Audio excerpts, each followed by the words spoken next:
Well, hello, good people. It's nice to see you again.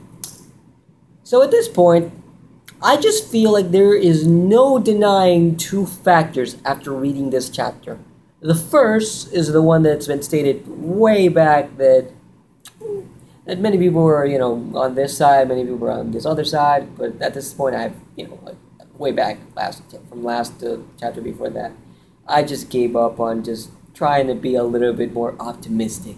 But at this point, there's just clear confirmation that Heise is just Kaneki at this point, with his memories a little bit out of place, So I just feel like there's no need for anyone to keep saying that this character it could be somebody else, when there's so many evidential factors that have already been shown. And I just feel like there's no more room for any kind of argument that you can throw out that says this ain't Kaneki. At first I wanted to be optimistic, just for the sake of it, even though I really felt that it was not somebody else. It was definitely that character, our main character from last series. But hell yeah, there's that thing. Second thing we have to obviously just take into account that nobody can deny anymore after seeing just how Serpent interacted with everyone in this chapter. Like, you cannot deny anymore that Serpent is Nishio. Even if we haven't seen his face, even if we haven't seen him unmasked, you can clearly tell in this chapter that he had a lot of similar traits that Nishio had that we were previously shown in the series before, in the prior Tokyo Ghoul series. Because his speech pattern is slightly similar. I'm going to say slightly similar. It's similar, whatever, to Nishio's. His cocky, arrogant attitude and the way he bashes on people and says like, "Oh, you're crap, you're shit, you're a dumbass." Like he's just a bit of an ass. And his fighting style, Nishio's fighting style, from what we were shown prior, in the prior series, consisted of kicks. And this in Serpent constantly uses kicks in his fight here with Urie, Shirasu, and Sasaki. And it's just like, there's no denying it at this point. We can unmask him at all, but we all know that that right there is Nishio. Like, I'm just saying, like, this motion right here with his head, like, this is such a pain in the ass, it's drag. Oh, whatever, and then just, like, being a cocky, arrogant, dumbass bastard that we all know and love.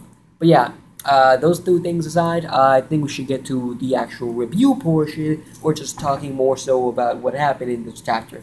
So basically, Urie and Shirasu are fighting, Serpent, because he probably showed up last chapter, and they're getting their asses whooped. They're not getting their asses whooped. They got their asses handed to them by an amazing amount of level. For Christ's sake, I never remembered Nishio being this badass in the past. I know he's definitely gotten stronger because it's been 3 years since the events that occurred in the prior series. But still, with all of that, he schooled their asses so bad.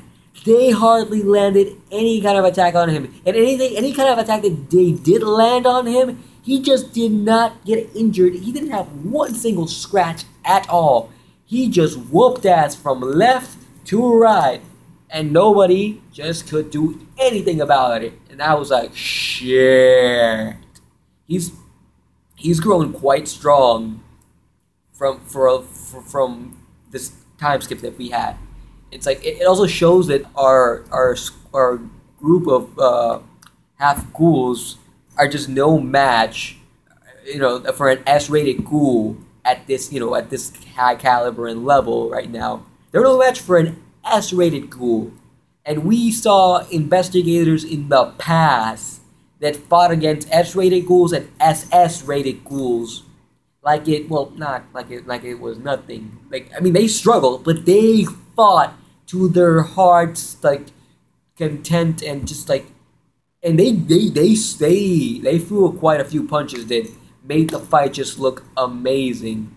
But Jesus Christ, Arima is at a completely different level than any other investigator, but he can take on an SS-rated ghoul and just somewhat, I'm not saying somewhat because we only saw that from the fights in the from that he that he had with Al and everything, and since we didn't see the entire fruition of the fight, I'm saying somewhat. But okay, we saw how he schooled an SS rated ghoul like Kaneki, like with ease. He was so fucking fast and just took him out and just like it was nothing.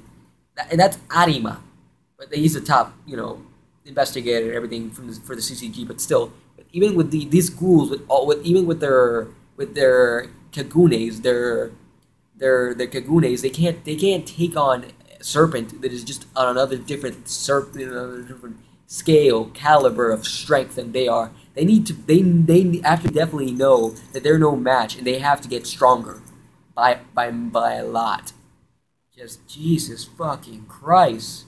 I mean, everyone just got knocked the fuck down. Also, we learned a little bit, and if it weren't for Sasaki coming at the end of the day just to save their asses and just like, even he was having problems, and we know that he can take this guy on, but he was using his Quinky.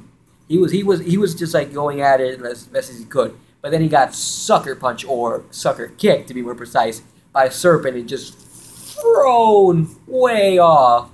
After that, he's giving into his inner demons.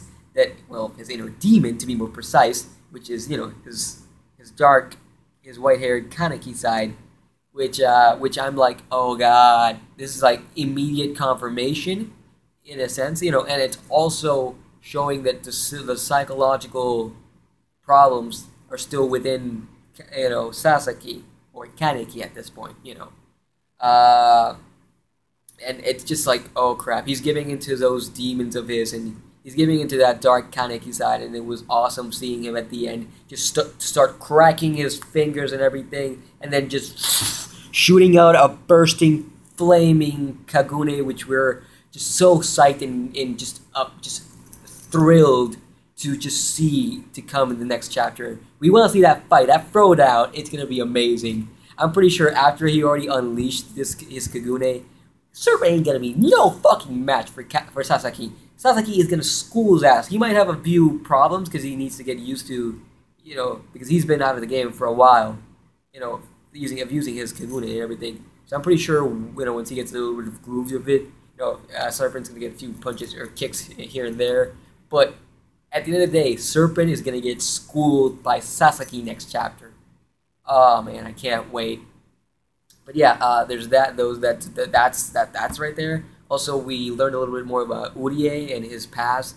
His father used to be an investigator, the CCG and everything. He got killed in battle, and because he has a strong, feeling of like, he won't retreat or anything, because that's at the end of the day what cost the lives of his father, because his fellow investigators had to support him and everything. They were there to help him out, and but he died in battle because they were called off to retreat. Well, he stayed there and fought, and then he was killed off.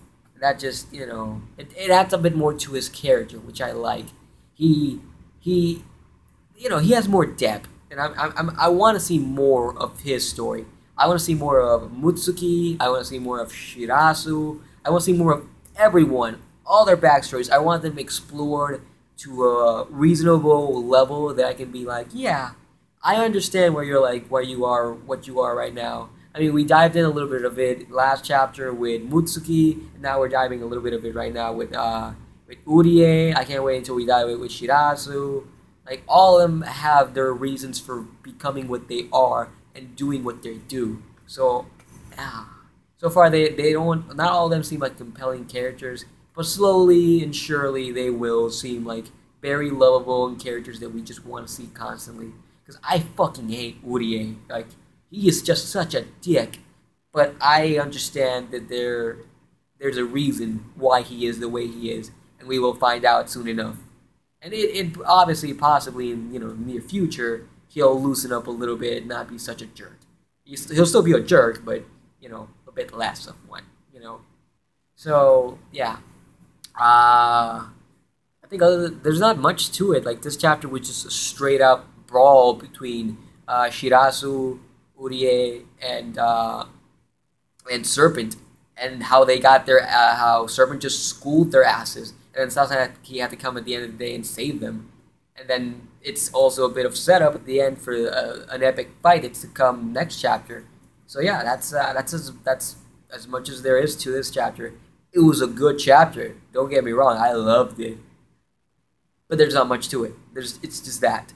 But yeah, I don't have much to say. I think I'm gonna give this chapter an 8 because I enjoyed it a lot. It was good setup, good fight. Can't wait for the next one. And yeah, I think with that said, I have nothing more to say. So I will see you again for the news of the new.